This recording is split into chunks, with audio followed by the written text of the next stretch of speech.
Chapter 7. Snow Day.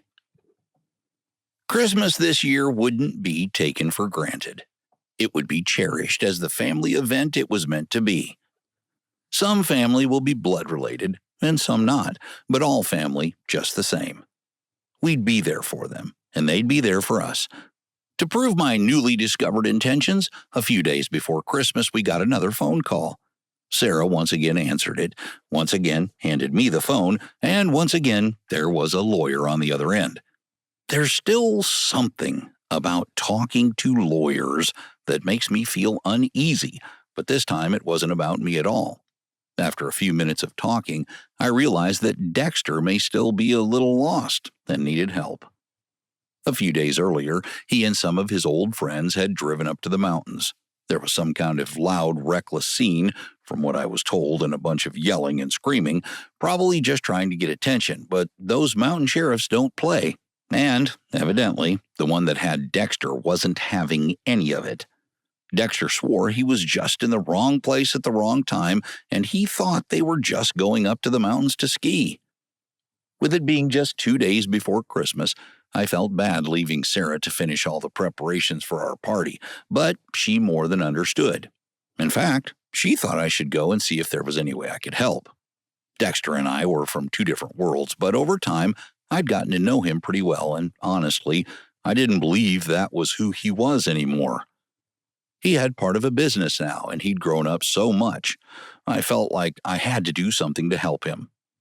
I was sure Poppy and Deuce felt the same way, and it was clear they did once I called to let them know what was going on.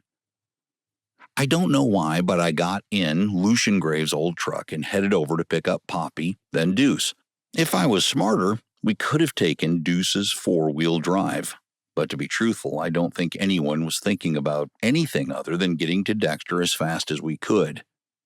We had a few sprinkles of snow at home before we left, but by the time we got to the sheriff's office in the mountains, they had 2 damn feet of snow covering the ground and everything else.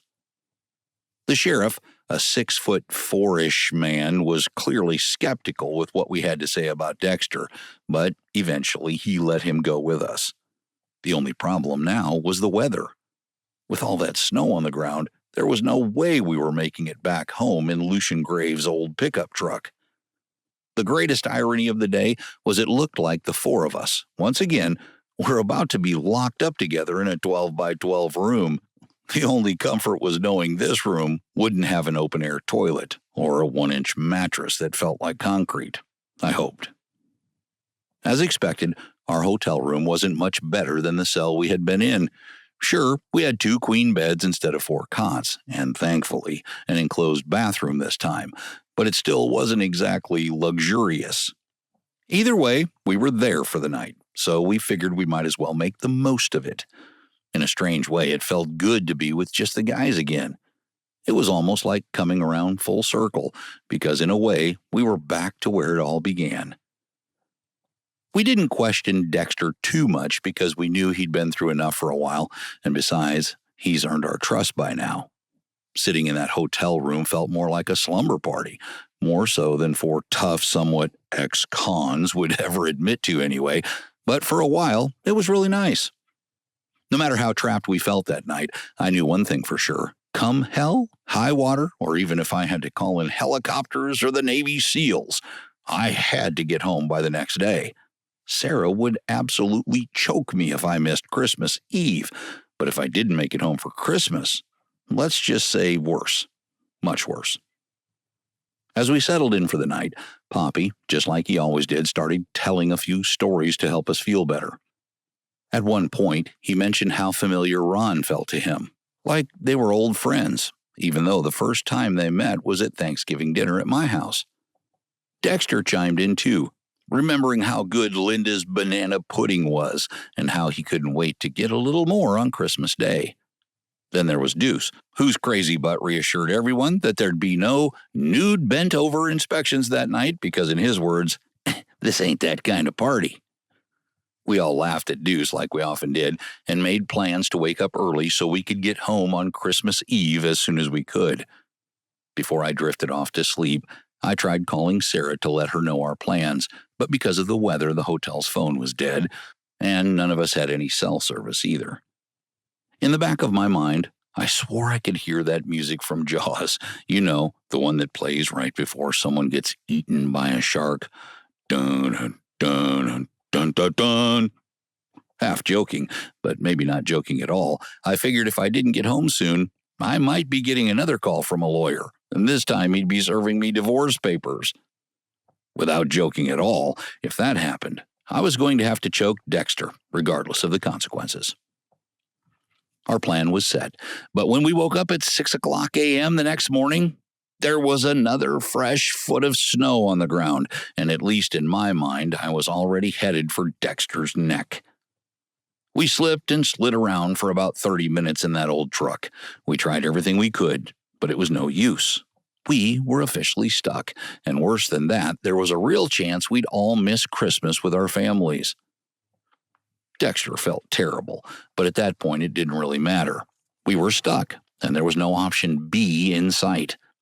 Not knowing what else to do, we headed back to the hotel, hoping to figure out a new plan.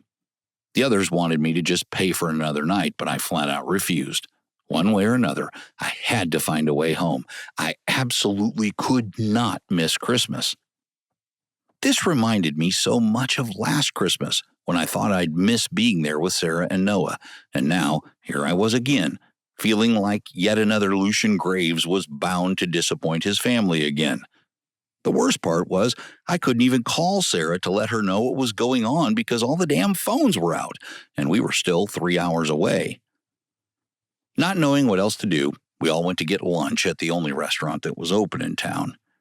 I was too worried to eat, but the other guys, especially Deuce, ate almost as much as he did at Thanksgiving dinner.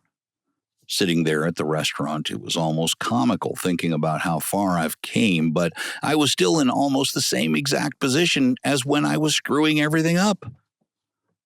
After about an hour of listening to Deuce crack nonstop jokes and Dexter apologizing for the 100th time, we suddenly heard a loud, obnoxious, repetitive honk blaring from outside.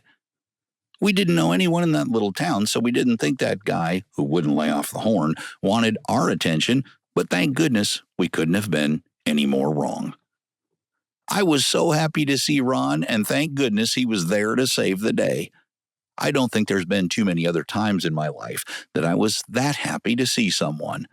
I have to give Sarah some credit, too, because she knew where we were headed, and I'm sure she knew to call in reinforcements after not hearing from me. Sarah was always so much smarter than I, and believe me, I've never been so glad she was. What should have taken us 3 hours to get home took us 5 because of all the snow, but we didn't care. We made it, and not only did we not miss Christmas, we didn't even miss Christmas Eve evening either. The only issue that was a little uncomfortable was Dexter had to ride partially on my lap and partially on Deuce's on the way back, and of course, Deuce had to say, "Hey man, this ain't that kind of party." That evening when I got home, Sarah did little more than laugh at her idiot husband. She was glad I made it home as soon as I did, but to me it was just like when she talked the judge into letting me out of jail early. She always did whatever it took to keep our family together. Yes, we had our little hiccups along the way, but that woman is so special and such a wonderful mother. Once I allowed myself to feel deserving enough of her love, everything changed for us. I changed, and thank God we never looked back. Once the decorating was done and the wrapping paper ran out, of course we hung the stockings with care, but we also nearly collapsed on the living room floor like 2 overworked elves. It didn't take long for either of us to drift off to sleep, and as we did so with candy cane dreams and 2 hearts full of gratitude. I know both of us realized then, more than ever, that our most precious gifts could never be underneath a Christmas tree, but they were definitely right there in Lucian Graves' old house.